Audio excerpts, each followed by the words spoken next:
Bonjour tout le monde. Vous l'avez vu, la Suisse inoxydable face au choc géopolitique, c'est la question qui nous réunit ce matin ici à Lausanne. On est peut-être mieux plutôt dans notre coin et on fâche peut-être du monde, mais au moins on est autonome. Est-ce qu'on va vraiment s'ancrer un grand bloc? Est-ce que ça sert à quelque chose pour un pays comme la Suisse? Bien sûr, vous ne pouvez plus réfléchir comme si on était en 1315 et puis sortir vos hallebardes et puis dire on est tranquille. Je suis en 2025, je vous rassure. Mais enfin, c'est l'outil le plus utilisé en Suisse pour faire de la politique, semble-t-il. Alors, il pourrait au moins prendre des drones pour être à la page. On voit les mots-clés qui sont recherchés. Hein? Trans, minority, women. Women, même le mot femme est un trigger word, comme on dit. On est vraiment au pays des fous. La situation actuelle fait peut-être que ça va être plus facile de faire passer ces accords bilatéraux, puis qu'on ira peut-être encore plus loin, qu'on se rapprochera encore davantage de l'Europe. Alors je pense que ça c'est la bonne nouvelle de ces taxes de douane à 39%, c'est que je pense que la population et un certain nombre de politiciennes et politiciens ont compris qu'on doit vraiment avoir une alliance forte, un partenariat fort avec l'Union européenne et qu'on peut pas rester d'ailleurs indépendant dans l'isolation et l'ignorance. C'est du bon sens de bien travailler avec ses voisins. Non, c'est le contraire. Moi, je suis aussi pour l'Europe, mais je suis un sceptique de l'Union européenne. Et je ne comprends pas comment ça c'est possible que ce parti qui a fondé la Suisse indépendante, elle a perdu un peu leur esprit, ou comme on dit ça en français, disait-elle. Son âme. Son âme, oui, pour moi, c'était un peu choquant. Moi, j'ai pas l'impression d'avoir vendu mon âme. Au contraire, je suis assez fier que nous puissions réaffirmer à la fois notre spécificité, mais à la fois le fait qu'on soit un partenaire fiable pour nos voisins européens. Est-ce que les fameux 39% introduits par l'administration Trump signent en quelque sorte la fin du miracle roman? On ne peut pas donner la réponse aujourd'hui. Par contre, du mauvais côté de la balance, il y a les droits de douane américains qui vont fortement quand même freiner les entreprises. Même si la situation s'améliore, ça va rester compliqué sur ce marché. Du bon côté de la balance, notre principal débouché reste l'Union européenne. Notre deuxième débouché, c'est l'Asie. Et c'est des débouchés qu'il faut continuer de soigner.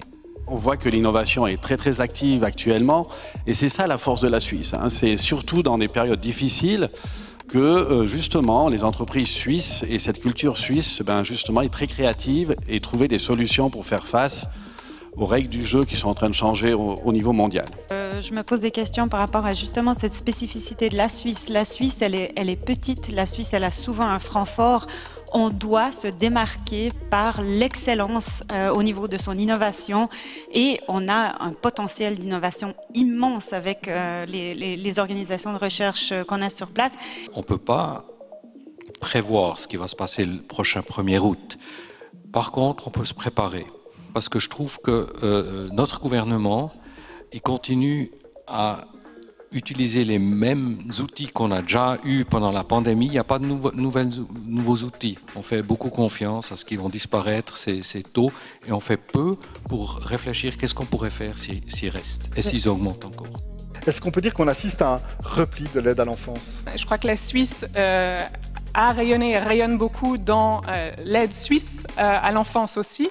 Et je pense que c'est vraiment important de continuer à investir dans les ONG suisses à l'étranger qui font rayonner la Suisse.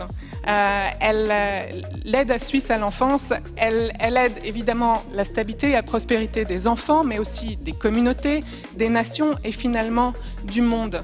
Sur les Jeux Olympiques, juste pour conclure là-dessus, vous comprenez qu'un pays comme la Suisse, un pays de montagne qui aurait à peu près tout pour faire des Jeux Olympiques d'hiver, on est très très timide alors que c'est là. Si ça pouvait être la Suisse, ce serait fabuleux, non seulement pour le freeride, mais je pense pour le sport et pour la Suisse en général. Je suis convaincu que c'est une opportunité unique d'amener d'abord des retombées économiques, de développer le savoir-faire et de montrer une vitrine absolument unique.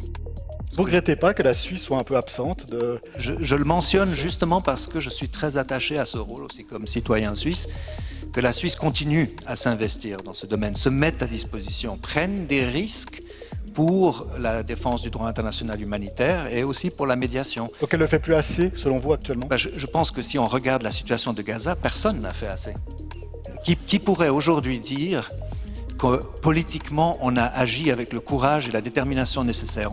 Si vous voulez décarboner, il faut du nucléaire. Il n'y a pas d'autre option.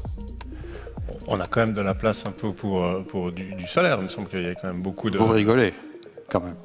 Regardez, aux Émirats Arabes Unis, ils ont la même population, ils ont beaucoup plus de place, c'est l'endroit le plus ensoleillé d'Asie, et ils ont 4 centrales nucléaires.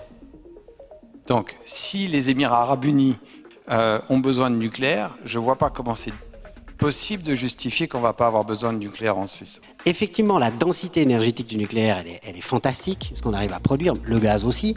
Hein. Mais les deux posent quand même un petit problème, c'est quand même le thème de la journée par rapport à l'indépendance ou à la dépendance géopolitique. Évidemment qu'il faut un mix. On ne peut pas faire que du solaire, c'est pas possible parce que la nuit ça marche très mal et qu'il y a des nuages aussi. Je pense que l'argument qui parle pour plus de nucléaire, c'est que une fois la technologie maîtrisée, ce qu'on a vu dans le parc français des années 80, des années 90, une fois une chaîne de valeur avec les constructeurs solides et puis qui prennent de l'expérience, on peut faire de l'énergie nucléaire payable, bon marché. La France, c'est ce qui s'est fait dans les années 80 et 90, c'est une success story. La France a décarboné et a de l'énergie bon marché. C'est les seuls en Europe qui ont réussi.